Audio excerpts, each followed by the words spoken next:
Shinjin Gakudo, Learning the Truth with Body and Mind, by Eihei Dogen, from Shobogenzo, the Treasury of the True Dharma Eye. The Buddha's truth is such that if we intend not to practice the truth, we cannot attain it. And if we intend not to learn the truth, it becomes more and more distant. Zen master Dai of Nangaku said, "Practice and experience is not non-existent, but it must not be tainted." If we do not learn the Buddha's truth, we are bound to fall into the states of non-Buddhists, Ichantikas, and so on. Therefore, former Buddhas and later Buddhas all unfailingly practice the Buddha's truth. Provisionally, there are two ways to learn the Buddha's truth: to learn it with the mind and to learn it with the body.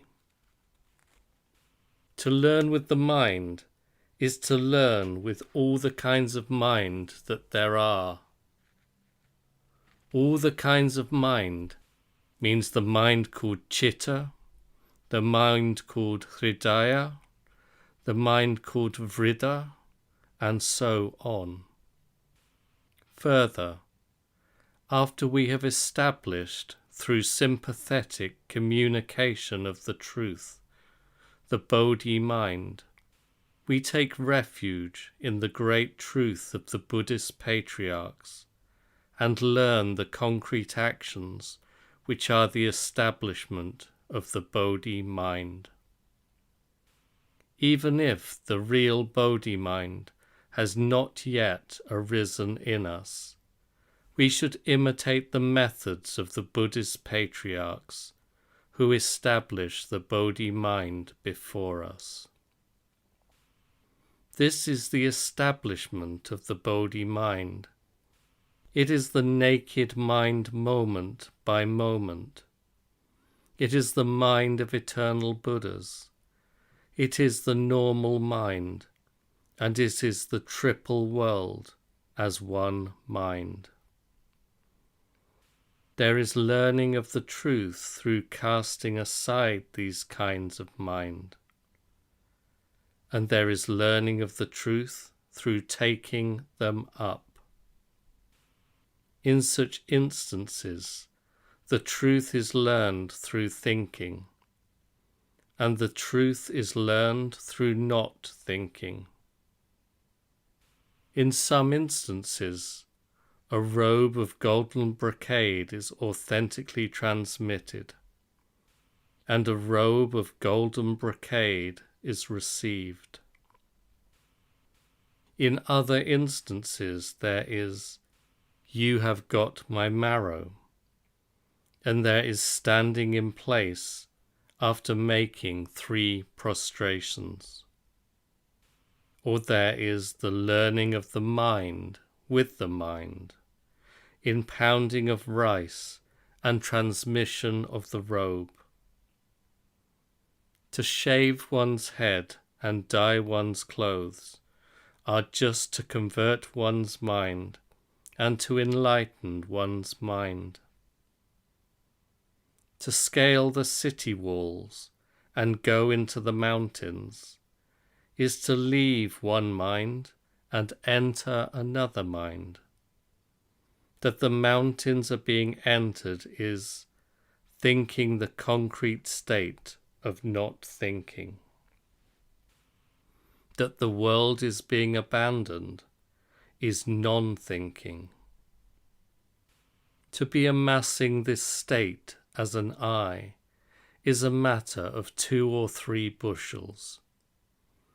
To be playing with this state as karmic consciousness is a matter of 1,000 myriad concrete characteristics.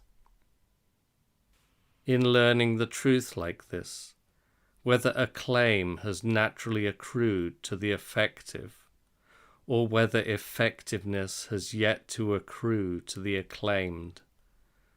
Secretly to borrow the nostrils of a Buddhist patriarch and let them expel air, or to use the hooves of a horse or a donkey to stamp the seal of real experience, is just a signpost for 10,000 ages. In brief, mountains, rivers, and the earth, and the sun, moon, and stars are the mind. But just at the moment this is so, what state is being actualized before us? As regards the meaning of mountains, rivers, and the earth, mountains and rivers are, for example, a mountain and water, and the earth is not only this place. Mountains may be of many kinds. There is the great Sumeru, and there are the lesser Sumerus. There are mountains which lie horizontally, and those which stand vertically. There are those of 3,000 worlds, and those of countless realms. There are those which depend on matter, and those which depend on the immaterial. Rivers also may be of many kinds. There are celestial rivers and earthly rivers. There are the 4 great rivers. There is the lake of freedom from heat.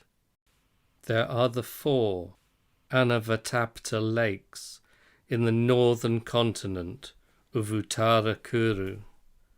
There are oceans and there are ponds. The earth is not always soil, and soil is not always the earth. There can be earth in land. There can be earth in a mental state, and there can be earth in a treasure site. Earth is of myriad kinds, but that does not nullify the concept of earth. There may be worlds in which space is seen as earth. There may be differences in the way that the sun, moon, and stars are seen by human beings and gods. The views of all creatures are not the same. Because this is so, what is seen by the mind of oneness is uniform. The mountains, rivers, and earth, sun, moon, and stars described above are already the mind. So should we see them as inner or as outer? Should we see them as appearing or as leaving? At the moment of birth, is a bit of something added or not? At death, is a speck of something taken away or not? Where are we to place this life and death, and these views of life and death? The past was simply one moment of the mind, then a second moment of the mind.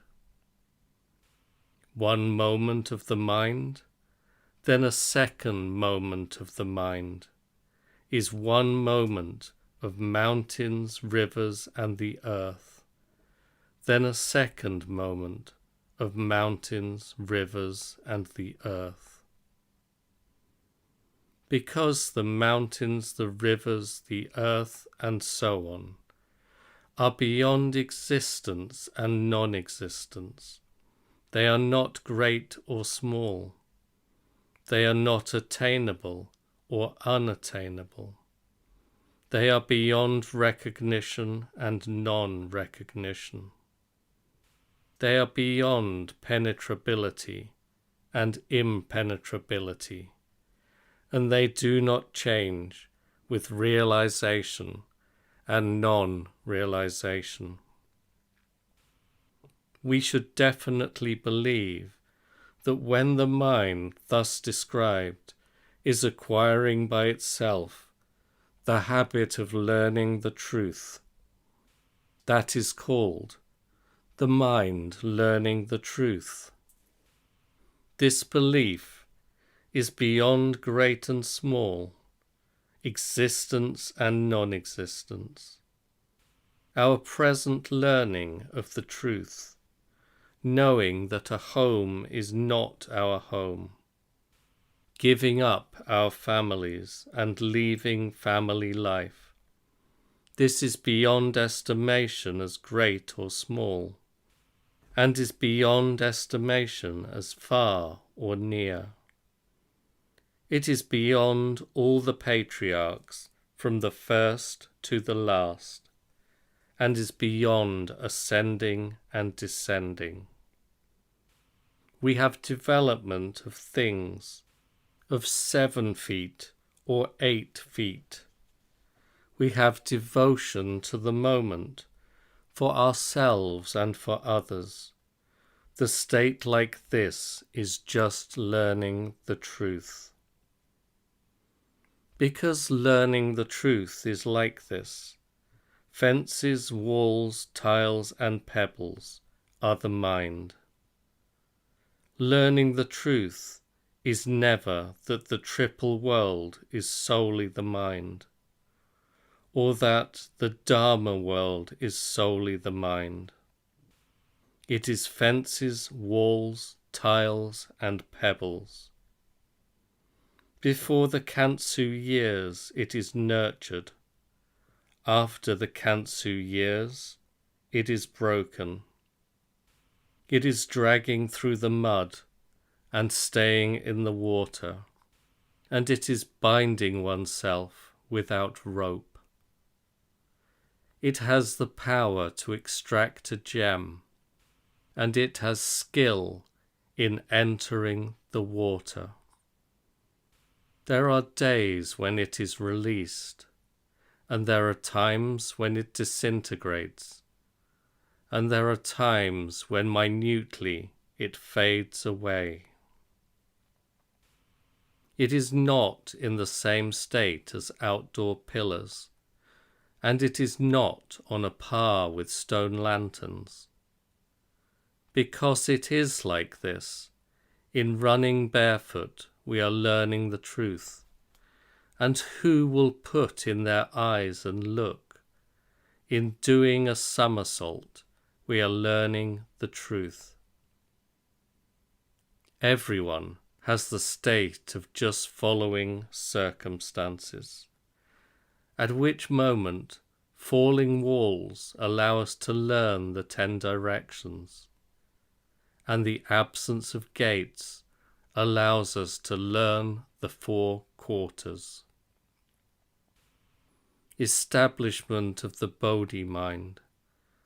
This is sometimes achieved in life and death, sometimes achieved in nirvana, and sometimes achieved in circumstances other than life and death and nirvana.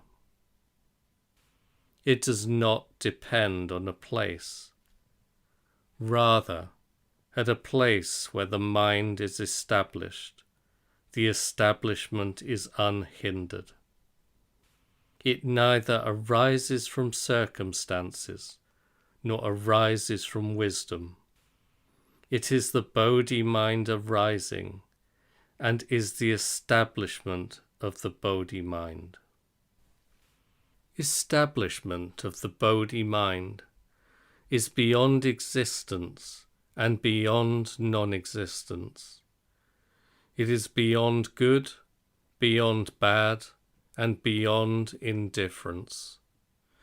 It does not originate from a reward state, and it is not always impossible for gods and sentient beings to realize. It is simply that, in time with time, we establish the Bodhi mind.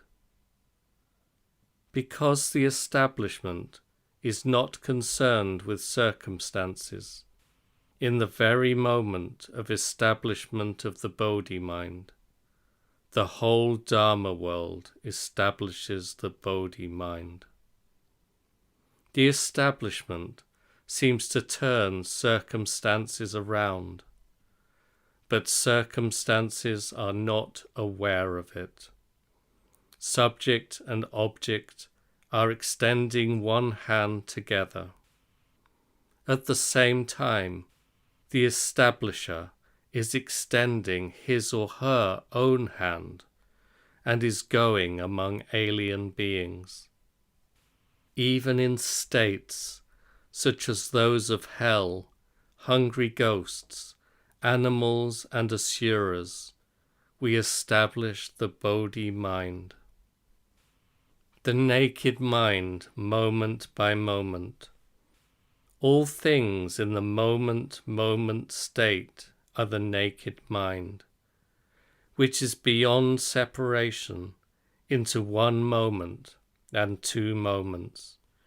It is moment. Lotus leaves are roundness on roundness.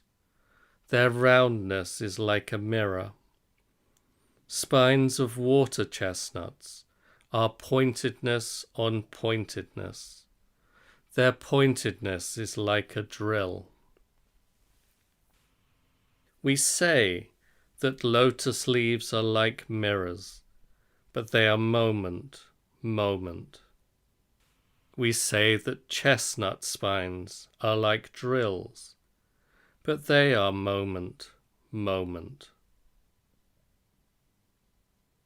The mind of eternal Buddhas.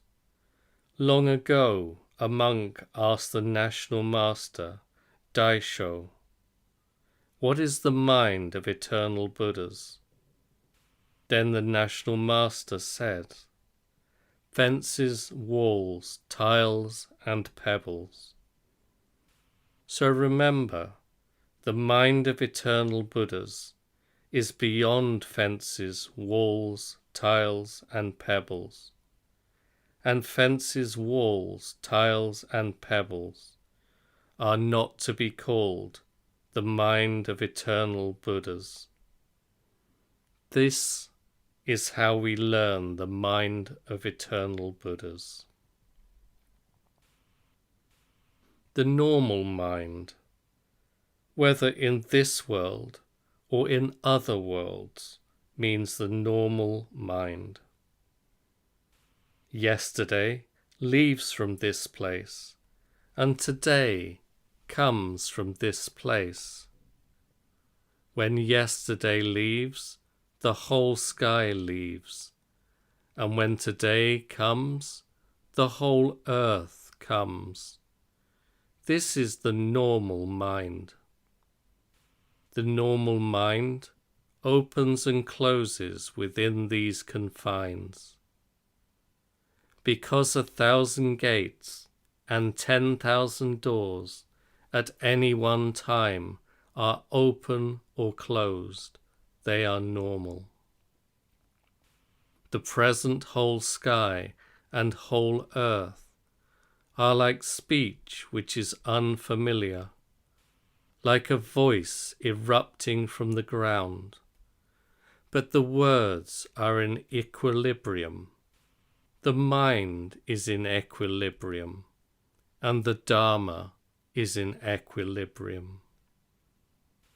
The living and dying of lifetimes arise and vanish in the moment, but in regard to lifetimes before the ultimate body, we are utterly ignorant. Ignorant though we are, if we establish the mind, we will unfailingly progress along the way of Bodhi. Already this place is present, and we should have no further doubt. Already there is doubt, but that itself is normal. The body learning the truth means learning the truth with the body, learning the truth with a mass of red flesh. The body derives from learning the truth, and what derives from learning the truth is, in every case, the body. The whole universe in 10 directions is just the real human body.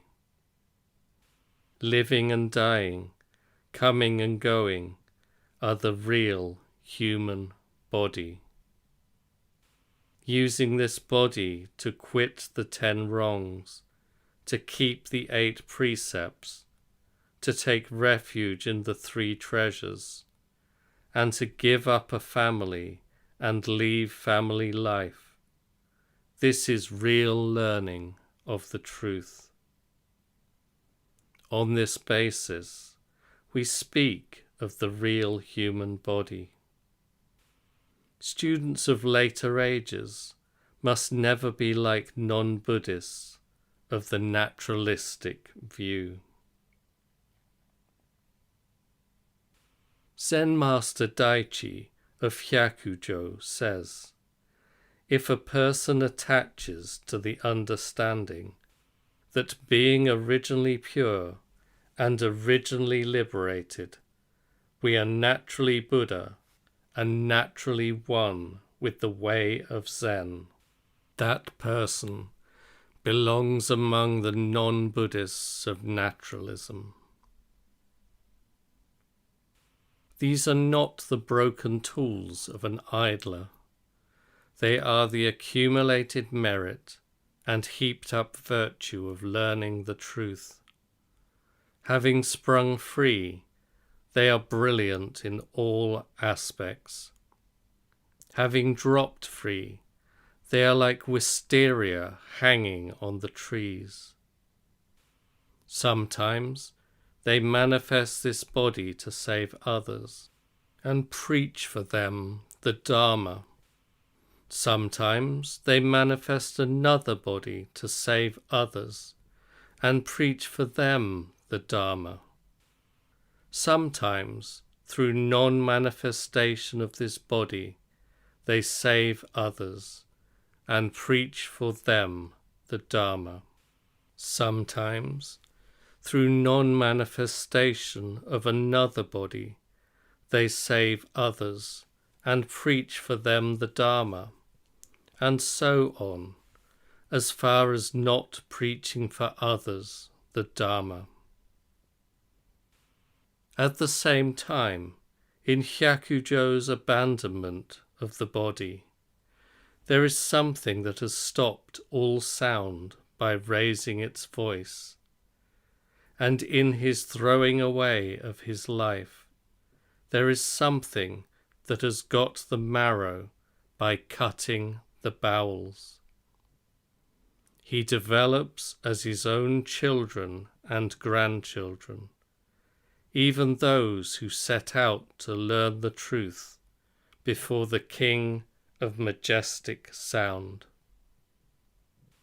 The words, the whole universe in 10 directions, mean that each of the 10 directions is the whole universe.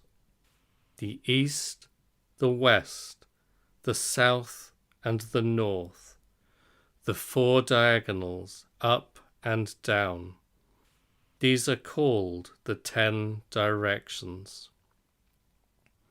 We should consider the moment when their front, back, length and breadth are perfectly whole.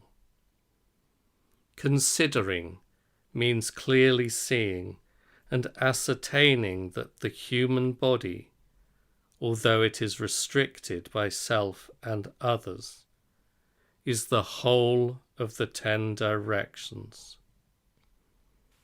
We have heard in this expression what has never been heard before, because its direction is balanced, and because its sphere is balanced. The human body is the 4 elements and the 5 aggregates. Neither the great elements nor the smallest particles can be wholly realized by the common man, but they are mastered in experience by the saints. Further, we should clearly see the 10 directions in a single particle. It is not that the 10 directions comprise single particles. In some instances, a monk's hall and a Buddha hall are constructed in a single particle, and in some instances, the whole universe is constructed in a monk's hall and a Buddha hall. On this basis, the whole universe is constructed, and construction on this basis is realized. Such a principle is that the whole universe in 10 directions is the real human body. We should not follow the wrong view of naturalism. That which is beyond spatial measurement is not wide or narrow. The whole universe in the 10 directions is the 84,000 aggregates of Dharma preaching.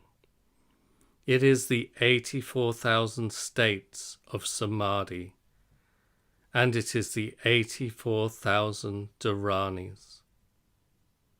Because the 84,000 aggregates of Dharma preaching are the turning of the wheel of Dharma, a place where the wheel of Dharma turns is all the world and is all of time. It is not a place without directions or boundaries. It is the real human body. You now and I now are people of the real human body, which is the whole universe in 10 directions. We learn the truth without overlooking such things. As we continue, moment by moment, to give up the body and receive the body, whether for 3 great asamkhayas of kalpas, or for countless great asamkhayas of kalpas, the momentary state of learning the truth is always to learn the truth in forward steps and backward steps. To do a prostration and to bow with joined hands are the moving and still forms of dignified behavior. In painting a picture of a withered tree, and in polishing a tile of dead ash, there is not the slightest interval. The passing days are short and pressed, but learning the truth is profound and eternal. The air of those who have given up their families and left family life may be bleak, but we are not to be confused with woodcutters. The livelihood is a struggle, but we are not the same as peasants. Do not compare us in terms of deludedness or of good and bad.